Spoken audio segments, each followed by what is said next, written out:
Bro. Bro.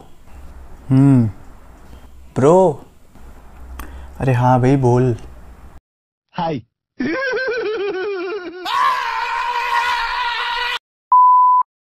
Bro एक बात बता, ये ब्रो साइंस क्या होता है? क्या? ये कहाँ सुना तूने? अरे कल मैं जिम गया था तो वहाँ पर दो लोग बात कर रहे थे, तो एक ने तुझसे कहा ब्रो जिम से आने के 10 मिनट बाद ही तुझे 50 ग्राम प्रोटीन खाना चाहिए वरना मसल्स नहीं बनती। कोई सेंस है इस बात की?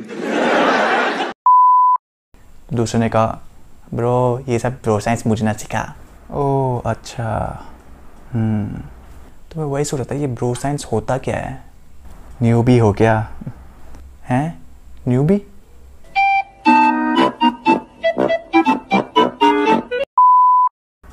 क्या आइटम्स आपने पहली बार सुने हैं और जिम में जब जाते हैं तो आप कंफ्यूज हो जाते हैं कि रेप्स, सेट्स, गेन्स इनका क्या मतलब है? अगर हाँ तो इस वीडियो को अंत तक ज़रूर देखें। स्टार्ट करते हैं बिना किसी देरी के। तो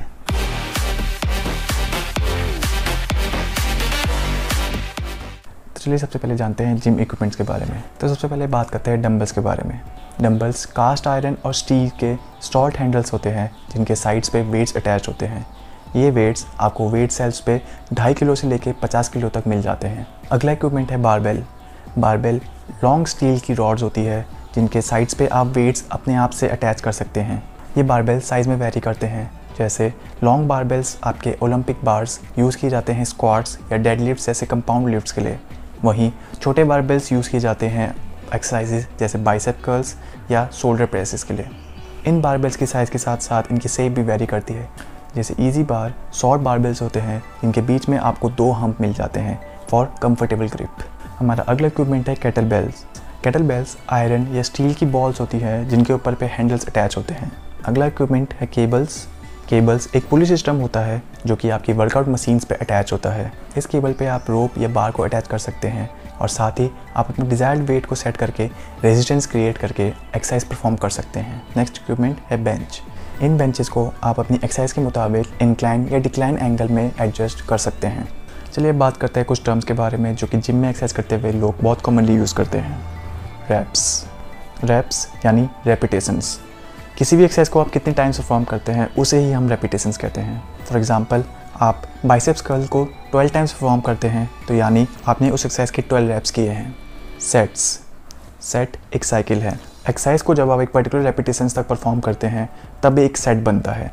फॉर एग्जांपल अगर आप स्क्वाट्स को 10 टाइम्स परफॉर्म करते हैं तो आपका एक सेट कंप्लीट हुआ एंड यही आप 3 टाइम्स परफॉर्म करेंगे तो टोटल आप 30 स्क्वाट्स परफॉर्म करेंगे इन 3 सेट्स। 1 RM यानी 1 रेप मैक्स का मतलब है कि आप किसी एक्सरसाइज को परफॉर्म करते समय एक रेपिटेशन के लिए मैक्सिमम कितना वेट उठा सकते हैं। इसे लोग PR भी कहते हैं। PR यानी पर्सनल रिकॉर्ड। फॉर एग्जांपल एक पर्सन का 1 RM या PR 120 kg है इन डेडलिफ्ट्स, यानी वो डेडलिफ्ट करते हुए एक रैप के लिए 120 kg तक उठा सकता है। Warm up. किसी भी एक्सरसाइज को परफॉर्म करने से पहले उस एक्सरसाइज के लाइटर रेपिटेशंस परफॉर्म करने को ही हम वार्म अप कहते हैं। फॉर एग्जांपल अगर आप 10 kg से बाइसेप कर्ल परफॉर्म कर सकते हैं तो आप शुरू में 5 और फिर 7.5 kg से एक रैप परफॉर्म करके अपनी मसल को वार्म करते हुए स्लोली एंड ग्रेजुअली अपनी डिजायर्ड वेट तक पहुंचते हैं। Progressive overload. प्रोग्रेसिव ओवरलोड में आप अपनी स्ट्रेंथ इंक्रीज़ के साथ साथ रेजिस्टेंस को भी इंक्रीज़ करते हैं। अगर आप प्रोग्रेसिव ओवरलोड नहीं करते हैं तो आपकी बॉडी एक समय के बाद स्ट्रेंथ इंक्रीज़ नहीं कर पाती है एंड आप प्लेट्यू हिट कर देते हैं। प्लेट्यू अगर हफ्तों या महीनों तक आप एक ही वेट्स पे अटके हुए हैं और आगे नहीं बढ़ पा रहे हैं तो यानी आपने प्लेट्यू हिट कर लिया है। प्लेट्यू के स्ट्रक्चर की तरह हमारी बॉडी भी शुरू में न्यूबी गेन्स के थ्रू काफ़ी जल्दी स्ट्रेंथ इंक्रीज़ कर देती है, बट एक समय के बाद हमारा प्रोग्रेस भी प्लेट्यू की तरह ही फ्लैट हो जाता है। सो इस प्लेट्यू से बचने के लिए आपको अपने वर्कआउट में कंटिन्यूसली प्रोग्रेसिव ओवरलोड करना पड़ेगा। Pre workout. जिम में आने से पहले आप जो भी सप्लीमेंट या मील को कंज्यूम करते हैं उसे हम प्री वर्कआउट कहते हैं। पंप।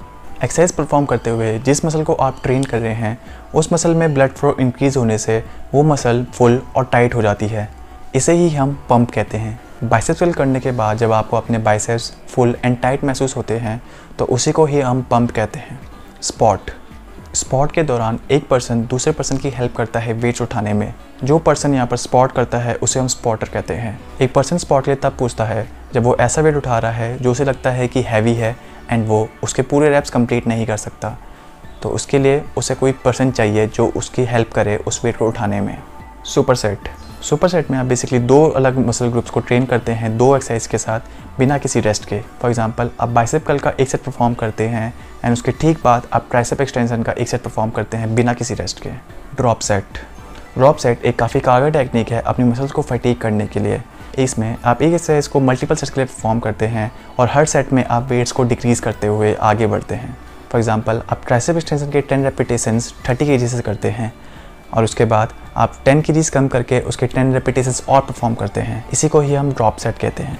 फेलियर, किसी एक्सरसाइज को परफॉर्म करते हुए एक पर्टिकुलर रेपिटेशन के बाद जब हम उस वेट को प्रॉपर फॉर्म के साथ नहीं उठा पाते हैं तो उसे हम फेलियर कहते हैं।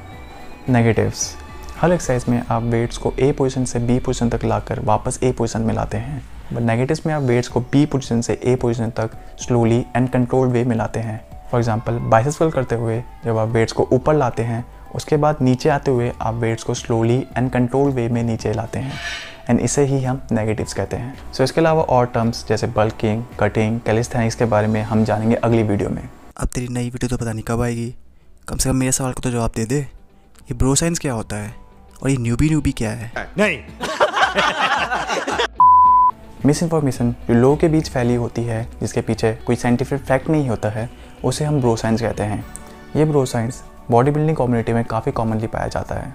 न्यूबी हम एक बिगनर को कहते हैं जो अभी अपनी फिटनेस जर्नी स्टार्ट कर रहा है और जिसे जिम इक्विपमेंट्स और उसकी टर्मिनोलॉजी के बारे में कोई आइडिया नहीं है, जैसे तुम। मरना तेरे को डर नहीं लगता? सो अगर आपको ये वीडियो पसंद आई तो इस वीडियो को लाइक करें और अगर आप चाहते हैं कि मैं इसका पार्ट 2 जल्दी लाऊं तो इस चैनल को सब्सक्राइब करें एंड इस वीडियो को शेयर करें अपने दोस्तों के साथ। तो मिलते हैं अगली वीडियो में। Till then take care and keep growing.